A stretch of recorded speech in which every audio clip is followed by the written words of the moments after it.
welcome to another episode of A Point Counterpoint. This is Robert, I'm Sujay. and today I figured we'd talk about something a little different than politics. Right. Politics does get boring after a while. Yes, it I does. wanted to know what you thought of it. What do you think about UFOs? Are we alone in the universe, or is there life out there? UFOs. Yes, there is undeniable evidence about UFOs. But to say that there is life out there, I don't know. I have my doubts. But the UFOs, something's got to be in it. It just can't be flying there all by itself, right? So there's got to be something. And if there is life just like us, I don't know, but there could be something else. I've tried all my life to know a lot about my religion, different religions, and science. Mhm. I've always thought there were UFOs out there, but with the recent videos from the New York Times, they seem undeniable now. Yes.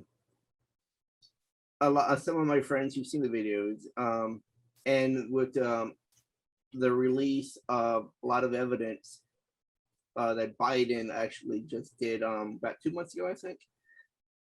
There is something that we do not know what it is flying over our airspace, without a doubt.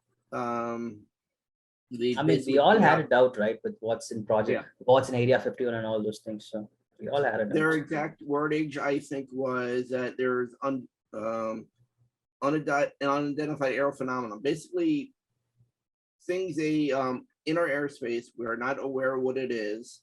We're not saying it's UFOs. We're not saying it's not UFOs. I think was the official government response. But my response would be, it better not be Chinese or Russian.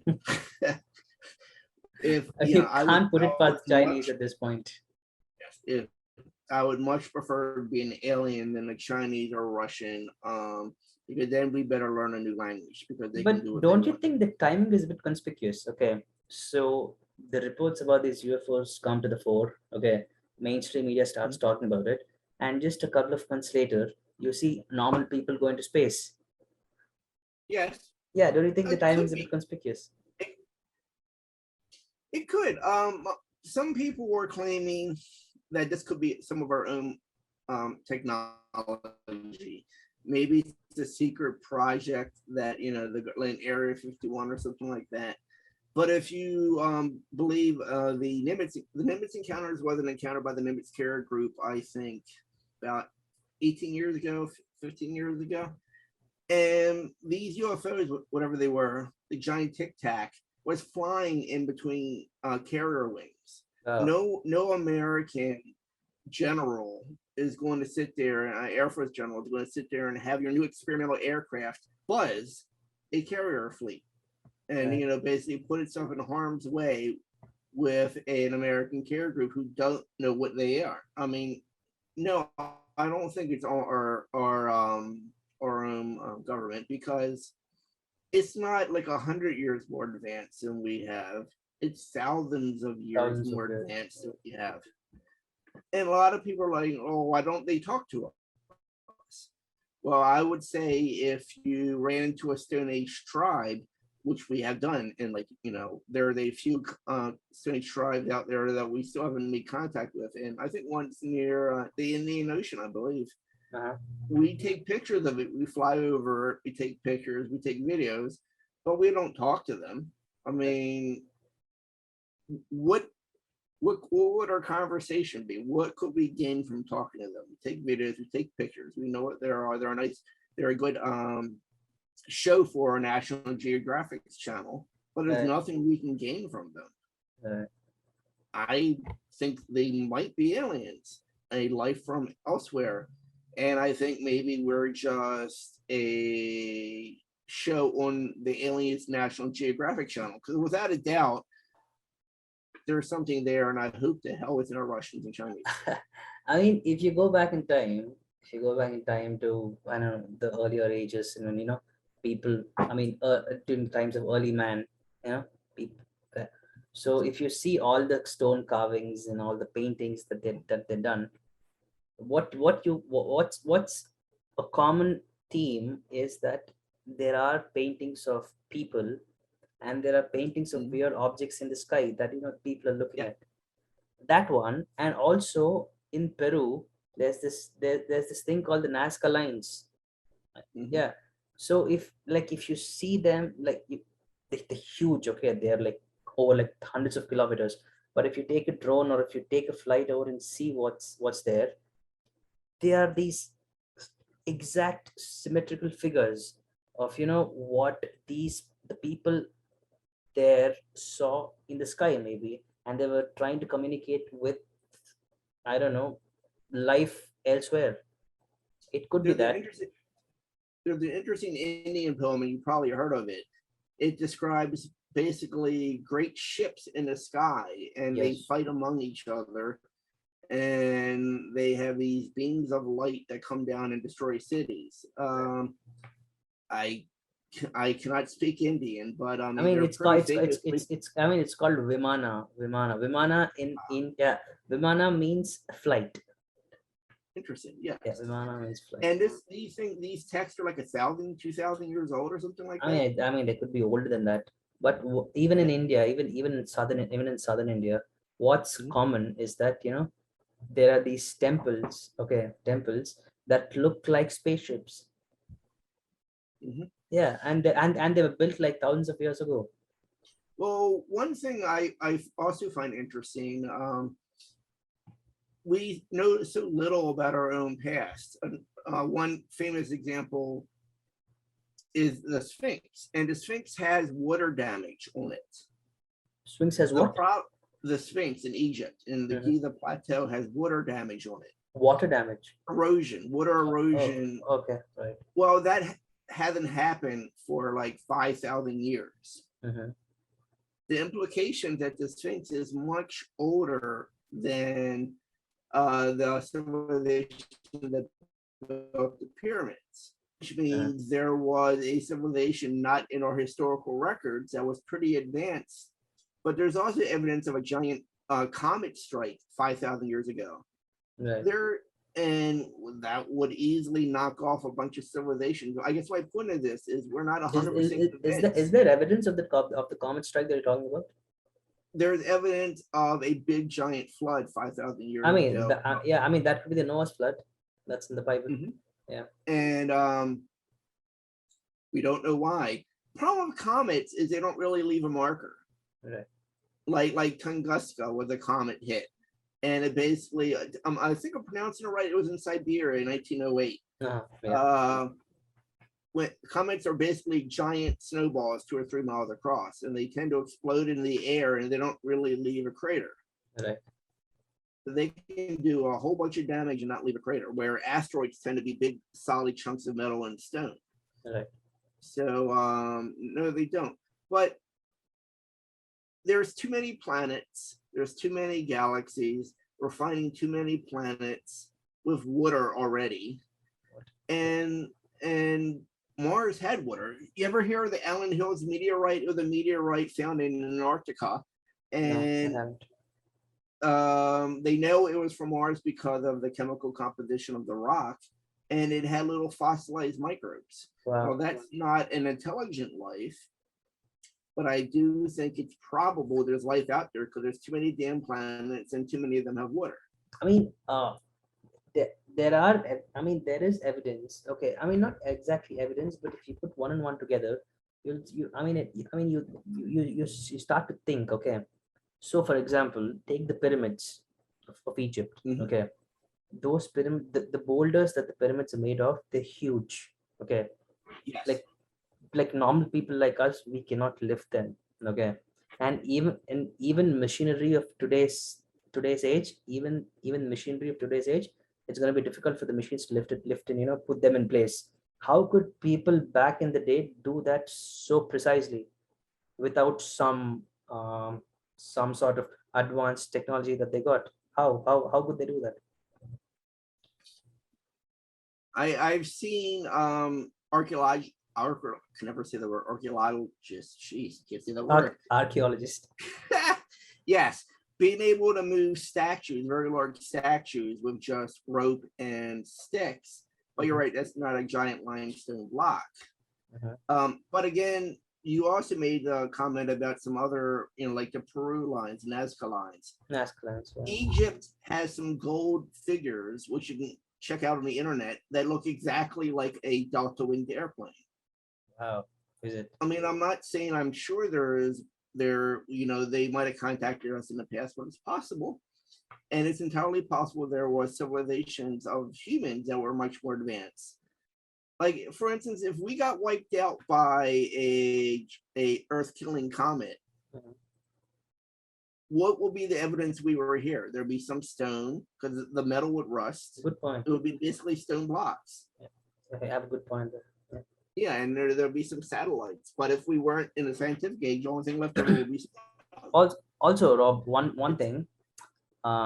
Since we're talking about people back in the day, okay. So in the Bible, okay, it says that the sons of God, okay, like this was this was in the book of Genesis. Did it predate the flood? I don't know. I'm not too sure. Okay, but it basically says the sons of God slept with the daughters of men. Okay, I remember that. So the sons of God are, I mean, if you read properly, you'll start to realize that they are the angels, the fallen angels. Okay, now they slept with humans. Okay, and they say that their offspring was called the Nephilim, and they were huge. Okay, I remember. Great, yeah. Yeah, so it could be possible that the sons of God that the Bible is telling us about, it could be that they are the advanced life species that we're talking about now. There is a interesting program on Showtime about UFOs that I just started watching. I'm actually shocked that more people don't care about it, but it is, at least for me, disturbing as somebody who likes science. It would show that basically we don't know nothing about science yet, because the machines pretty regularly display properties that are impossible with the physics that we know. Right. I mean, so that means if these things are real, we don't know crap about science. I mean, that basically, we're still in the beginning stages, and that's always amusing, because a lot of people seem to get rather cocky about, we know what's going on in the universe and blah, and we're still in kindergarten. Right. We I mean, we're just a speck in a ray of sunlight. If you see if you see the earth in a But to me, and I know a lot of people won't share my belief, but I try. Actually, I take that back. I mean, a few hundred years ago, a lot of science and religion tended to mix a lot more. Now they don't. But I still tend to look at science and religion as not necessarily completely contradictory. For instance, ghosts, and I believe in ghosts. I've seen what I believe is a ghost. But if you were a four-dimensional being, you could act exactly like a ghost and violate no physical laws. And this is rocket science to me. But it's and even like God, I mean, yes, I do believe in, I am not an atheist. So you're an agnostic. Even through physics, there's little odd pieces that kind of make you wonder about God. All the cosmological constants, if they're off even a tiny bit, life wouldn't exist. The universe is set up for life, and it doesn't have to be if it was random. I mean, I do understand, but then there's the universe needed to have a starting point, right? So where is the starting point? There has to be a creator. And scientists can't tell you what happened before the Big Bang. Yeah, that's so. I mean, I've got a very funny theory for that. I mean, it's not funny, but if you think about it, when God opened his mouth and said, "Let there be light," there was a Big Bang. Yes. So yeah, and also, and this gets really deep into science, but I mean, we're basically a bunch of brain cells that connect, and in a way that's binary, off and on. But yet, with enough of them concentrated together, we become conscious and alive with emotion and a feeling, and that's electricity, like a soul. If I think about it enough, sometimes I wonder if the secrets aren't right in front of us. Like quantum mechanics says, two electrons can communicate via instantaneous distance through quantum tunneling. It's a property of the wave function. Okay. So, and you could, if all the electrons can be connected, if all the atoms can be connected, and basically consciousness is just binary code transmitted through electricity. I mean, are all these things that we consider God and souls and the supernatural, is it just because we don't really understand the universe and we live in 3 dimensions and it's a lot more to it and we can only see a teeny blip? I mean, I hate that, you have to pick between science or religion. I view science as an attempt to explain the universe when we live in only a small part of it. Yeah. And religion is the bigger truth that we just can't experience. I mean, maybe the universe is multidimensional and we live in 3, so everything seems magic to us. But it isn't, because we live in a teeny little corner of it. That is true. That is true. I mean, if And you that's look at, kind of, if you look at, I mean, the pictures of space, which the Hubble telescope is, Yeah. if I given was a us. 4-dimensional being, I could go to you instantaneously. Mhm. I could make the stuff in your room disappear and reappear. I could act like a ghost. It was a story called Flatland. Imagine there was a 2-dimensional world and everything at length and width, but no height. And here comes a 3-dimensional being, and he comes and visits Flatland. So the 2-dimensional being would hear him talk, but not see him. And then when he went through his world, they would only see pieces of the 3-dimensional being and never the entire 3-dimensional being. So it would look like a blob. And if he picked up the 2-dimensional being, he would disappear from the other 2-dimensional being's reference point. And if he dropped him down, he would seem like he appeared from nothing. Wow. And a lot of these This is things interesting. seem weird. Yeah, a lot of these things seem weird because we live in a teeny part of it, and we can only sense a teeny part of it, and it really makes sense only on a larger level. And it makes me wonder, if religion is another attempt to explain stuff that we don't understand. And just like our science, we're never, maybe with our science, if UFO is the real, our science is obviously wrong. And can we really understand all of this? I've seen ghosts. I mean, there's a place called Gettysburg. You know your American history pretty well. Gettysburg, yeah, of course. Yes, and we happened to be walking along this place, and the tour guide was a field. Tour guide was telling us that basically they buried 100 bodies right on this field.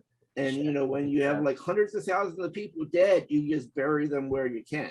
Wow. I mean, Gettysburg was a nasty battle. Yeah. And it's interesting because me and my 3 friends, we all had different cameras. We all saw something in our cameras that we could not see with our eye.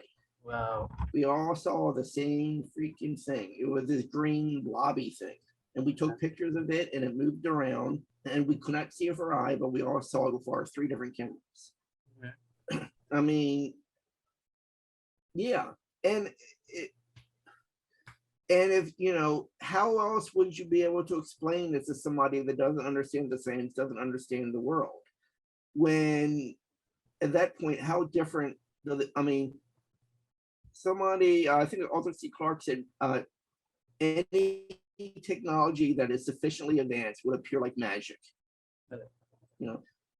Why are there always, science and religion used to be somewhat not in opposition a few hundred years ago, and I still like to think that is not in opposition. It's just the religion is an attempt to explain things to people that don't really understand what's going on. Mm-hmm. Right. And that's my belief system on it. So yeah, there is a greater being, there is another world, and because we live in 3, I can't even explain it to you. I mean, this is rocket science to me. But then it is very interesting. It opens up a lot of I don't know, possibilities of what's really out there, you know. Mhm. Because for the average person like me, okay, I mean, I'm not a science guy, okay. You're not a nerd? I mean, I am a nerd, but not not a science guy. Yeah. So this all this is very new and it's very cool.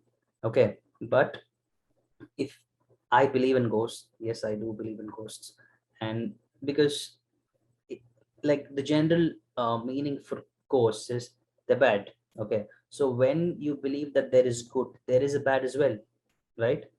Yeah. Yes. So yeah, so it all depends on how you perceive things. Okay, so for example, Mhm. you go back to uh I mean, my friend, okay, he was in Salt Lake City a couple of years back. Okay, so he was in this house that was owned by a Latin American couple. Okay, so those people used to live on the first floor and he used to live on the ground floor. Okay, so he rented out the ground floor portion of the house. So he was he was there for 5 years. So after the first month, okay, after the first month, he starts seeing two yellow dots on the wall. Okay, and Mhm. he freaks out, think, what's there. He's like, you have so he sees that he thought, okay, maybe that's just some laser from from outside the window, maybe it's flashing on the wall. That thing happens. This very next day he sees those two eye like things again, the golden color. Okay, so this guy freaks out and he gives me a call. And what am I supposed to tell him? I told him, dude, I don't know, just go and talk to your landlords. So he goes and talks to them, and that is when they tell them that that in that house, especially in the ground floor, there is a friendly ghost. And that is the reason Nice. that is the reason the landlords stay on the first floor, not on the ground floor. Ah, Yeah. nice. Yeah, and he was in the My house. he was in that room for the next 5 years Mhm. and nothing happened to him. So Hmm. yeah. My house was from World War I, and it actually one of the original owners was a doctor who actually died in the house. Hmm. Every single time we remodel, weird things happen in this house, but Wow. I've never felt any maliciousness or Right. any dark feeling. And I had a friend who was in a house, and there was something he phrased, a blackness at the top of the stairs that always felt menacing. Like somebody like dislike or anger, and if if there are ghosts and our spirit and our soul lives on as energy, then why couldn't we pick that up? So yeah, I entirely believe there's ghosts, and whether you are a good or bad person might choose to go along. Yeah, I mean, you bring up a very interesting point towards the end where you say good or bad person. I think that if you're a good person by heart, you will obviously attract the positive energy, like the good energy that's out there in the universe. But Mhm. if you are bad and if you're if you're always depressed, you will attract the negative energy. I Yeah. mean, you will. Yeah. And one thing, and this is kind of a personal, I work in a nursing home, and I see a lot of people who have passed on. Mhm. And it always seems to me like a shame. Like I think about it, wow, even I really hope that they live on, because I mean, imagine all this beauty, all the memories, all the greatness about their soul, their accomplishments, their skills. Right. That's all lost. It seems like a great loss. I mean, I think any intelligent life has some value, if you're a good person. And it would seem to me such a loss if that would just disappear forever. And even though I believe it, and I think there are some reasons why I believe we live on, and not just my faith, it would be an incredible shame if there was nothing left. There's so much beauty in life. There's so much incredible skills and gifts people I have. mean, are you referring to the afterlife or life right now? Yeah. No, You know, why are you referring to the afterlife or the life right now when we're alive? this is real life. I've seen, gosh, because of my job, I've seen maybe thousands of people who have passed, tens of thousands, you know, and all the great memories, all the skill sets they have, the love, you know, their personality that was unique, Right. that no one else ever had before. Mhm. It would seem like such a loss. Um, And just like a clump of cells together can be a person, you know, if we live on, you know, what do all these souls add to, you know, to the great unknown? And, you I know, mean, it would be such a loss if that was not the case. I mean, if we're talking about souls, okay, if you're talking about the end game, okay, like what is the purpose of the soul? Okay, I think like if there is no religion, I think there wouldn't be a case for us to debate about whether souls exist or not. Because if you do not have something to look forward to after you're dead, what is the point? You're just mud, nothing else. But because we have like, and when I say we, I mean people who believe in God, people who believe in the afterlife, whatever, because we have something to look forward to. Like it is our hope, and it is my belief, like I'm certain that there is something after this, and that is where, I mean, I believe that this is just temporary place for us, and where we're going to go, that is going to be a permanent place. Like if it's heaven or if it's hell, or people want to believe there's something else, like because interestingly in India, what the Hindus believe is that each person has 7 lives. Yeah, what they believe is, for example, if this is my first life, okay, and then I'm a very bad person in this life, I don't treat people well, I you know, I do a lot of bad things. In the next life, I'm going to be born as a snake or an animal that is being chased around. So that is what they believe. And but that is the Hindu culture. Now when you go to Christianity or the Jewish culture, you know, they'll be like, this is just, we only have one life. Or even the Muslim culture, we only have one life. It's all about being good here, because if you're good here, we're going to have heaven. If you're bad, we're going to have hell. So it's all about different perspectives and different religions and different cultures. Well, the other thing that really makes it for me is the number of people that have out of body experiences when they're like dying in the hospital, and they can tell you exactly what the doctor was saying. And well, you can say, well, maybe they heard it and they weren't really dead, but then they can see it, and they seem to be accurate. I, So without a doubt, I think there's more to all of this than we understand. I don't remember. I think it was Shakespeare. There is more in heaven and earth than is dreamt in our philosophy, yeah, and that I 100% believe. But you know, the bigger picture is not only, you know, religion is important not only to save your soul, but it's the basis of our entire judicial and moral system. yes. And if religion, with the philosopher, I don't remember what philosopher said it. If God is dead, anything is permissible. They're the reason why the big killers of humanity are all atheist groups, Right, China and Stalin. right. You know, like you said, what do we have to live for? We can do whatever the hell we want, and it's usually something bad. I mean, So, that's what happens when you don't have um like like a lawgiver. Okay, for example, we as humans, we know that if two people fight, okay, what's our first instinct? To go and stop them, like, you know, just go and calm down the situation. But say if you're an animal, like, it's just about fighting, you know, just, you know, surviving. yeah, surviving. So now, so according to the Bible, we were made in the image of God, right?